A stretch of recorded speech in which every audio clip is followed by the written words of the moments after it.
Conforme crecías, ¿escuchaste algo relacionado con el movimiento del 68?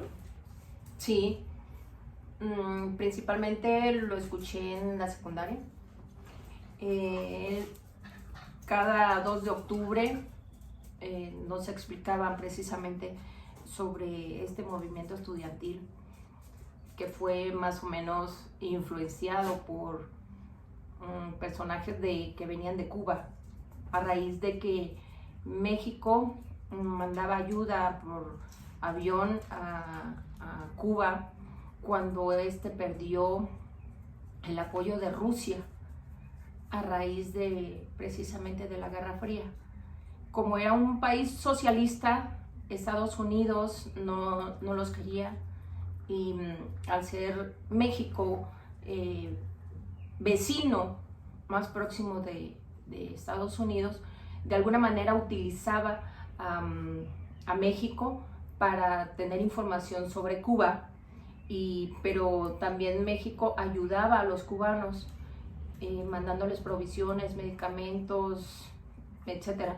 Y ahí en esos aviones se trajeron al Che Guevara, a Fidel Castro, a su hermano Raúl Castro, e influenciaron de alguna manera a los estudiantes de nivel superior, quienes tenían muy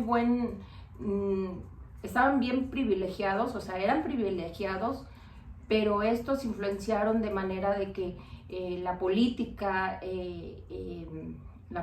la economía y todo eso no estaban siendo beneficiados de alguna manera, no estaban apoyando, según esto, a los alumnos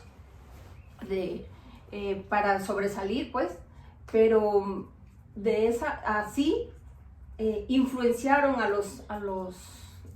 a estas personas, a estos, digamos, alumnos, y ahí empezó lo del movimiento del 68, como una forma de guerrilla.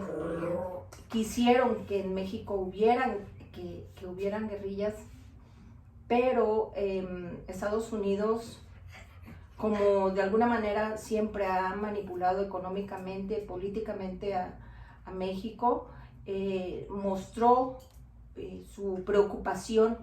En ese tiempo era Echeverría, sí, creo que era Echeverría el que estaba de presidente de México, y hicieron la matanza precisamente en el museo donde fuimos, el de Tlatelolco.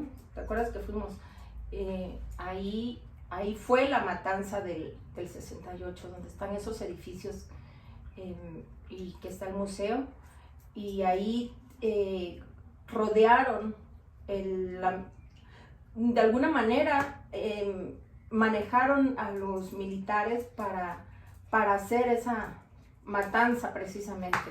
Mataron a muchos estudiantes y pseudo estudiantes que se levantaron esa vez en contra del gobierno, pero a raíz de que ya empezó el gobierno, no era priista, el gobierno nuevo, el panista, ahí ya empezaron a haber discordancias con el gobierno de Cuba.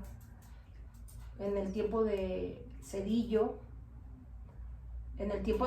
todavía eran apoyados todos los cubanos, el país cubano, pero ya cuando empezó el gobierno panista, creo que era el señor de bigotes, Fox, cuando ya empezó Fox, ya hubieron discordancias con el gobierno de Cuba, pero yo más o menos me acuerdo de eso de lo del movimiento del 68, que fueron estudiantes y que cada año, después de tanto tiempo, siguen haciendo sus revueltas los días 2 de octubre, que ya no tiene ya nada que ver, y siguen haciendo. Conforme crecías, ¿escuchaste algo del halconazo? Sí, los halcones eran unos espías por parte del gobierno para infiltrarse con los estudiantes inconformes y así vigilar sus movimientos o hacer fechorías en las tiendas o centros comerciales para dañar. Y justamente, ¿recuerdas haber escuchado o aprendido algo acerca de la calle del Muro de Berlín? Sí, Cuando terminó la Segunda Guerra Mundial, el gobierno de Rusia, que era la Unión Soviética, eran como aliaciones, ¿no? ¿Cómo se les llama cuando se unen países? ¿Aliados? Aliados.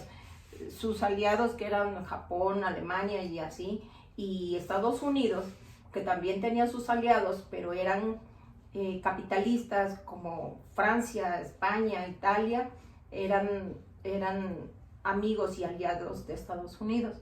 Cuando se unen y hay una guerra que no fue de armas, no fue de armas, fue más bien económica, política, de ideologías y todo eso.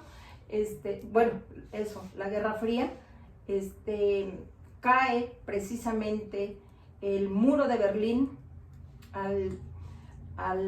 también desaparece Rusia como Unión de Repúblicas Soviéticas Socialistas. Más o menos eso es lo que me acuerdo. Ya. ¿Algo más? Ya.